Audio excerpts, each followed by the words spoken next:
kegiatan kurban, kita ini tuh membentuk tim pemeriksa hewan kurban. Ini yang nanti akan memeriksa pada saat pelaksanaan kurban maupun yang ada di lapak-lapak yang dijual oleh pedagang.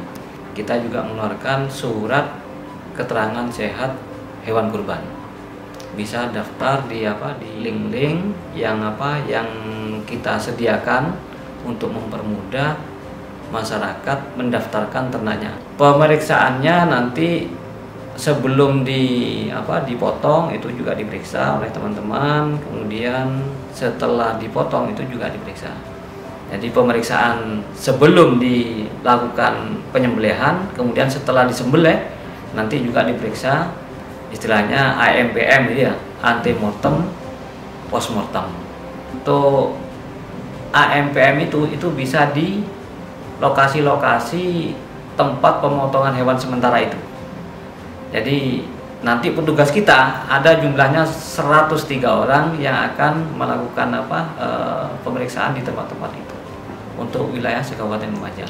Dengan ternak itu sudah diperiksa, jadi masyarakat itu sudah tidak khawatir lagi bahwa ternak yang dikonsumsi itu tidak aman. Seperti itu. Kalau misalkan terkait dengan kehalalan, saya kira petugas-petugas yang biasanya nyembelih itu di masjid-masjid misalkan itu sudah paham ya terkait dengan yang halal. Hanya saja insya Allah kemungkinan secara umum kalau sertifikat juru sembelih halal itu masih belum mereka miliki yang dominan. Cuma sebagian kecil itu sudah memiliki sertifikat juleha, juru sembelih halal itu.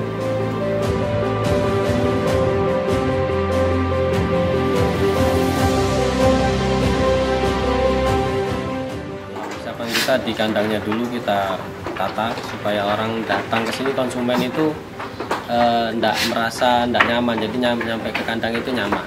Kita sudah pertama mengajukan rekomendasi kesehatan, yang kedua rekomendasi tempat penjualan kurban. Kita tidak buka beda-beda.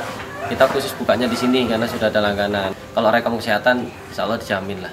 Sebelum kurbanan kita sering dikunjungi oleh dinas peternakan, terutama yang jantan-jantan ini sudah divaksin semua. Pokoknya kita laporan proaktif sebagai peternak proaktif. Jangan main memberikan obat sembarangan. Setahu kita harus tetap koordinasi sama dinas karena dinas yang lebih tahu.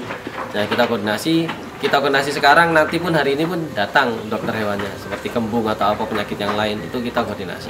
Beberapa mayoritas adalah kambing domba-domba yang ternakan sendiri, beberapa yang kita ambil luar. Nah untuk yang dari luar SOP-nya kita datang, kita karantina dulu, kita karantina di tempat khusus, kita berikan vitamin sama obat cacing menghindari kejadian membawa virus dari luar ke dalam. Nah jadi penanganannya itu kalau sudah minimal seminggu tidak ada gejala apa-apa, nah itu kita masukkan gabungan dengan kandang-kandang yang sudah ada. Untuk yang ternak sendiri, kita rutin setiap bulan itu kita suntik vitamin, kita berikan vitamin, dan 3 bulan sekali kita berikan oral obat cacing. Tahun sekarang agak menurun sebenarnya, karena banyak konsumen ini kurban sapi.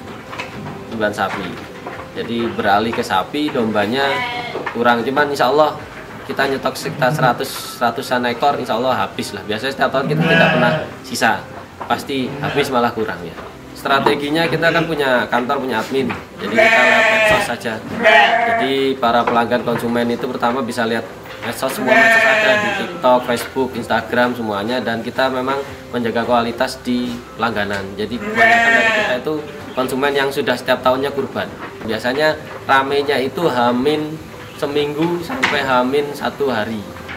Harapannya sih Dinas Pertanian sama Peternakan tetap mengayomi atau membina peternak-peternak Lumajang sehingga kita bisa punya referensi, bisa ada yang bimbing, tidak salah jalan, sehingga kita beternak itu tidak sekali beternak selesai berhenti dijual karena nggak ini. Bagaimana caranya Dinas Peternakan mengayomi, mewadahi pelatihan-pelatihan, sarana prasarana, terus tentang kesehatan hewan, bagaimana merawatnya itu harus lebih intens lagi sehingga kita bisa terfasilitasi.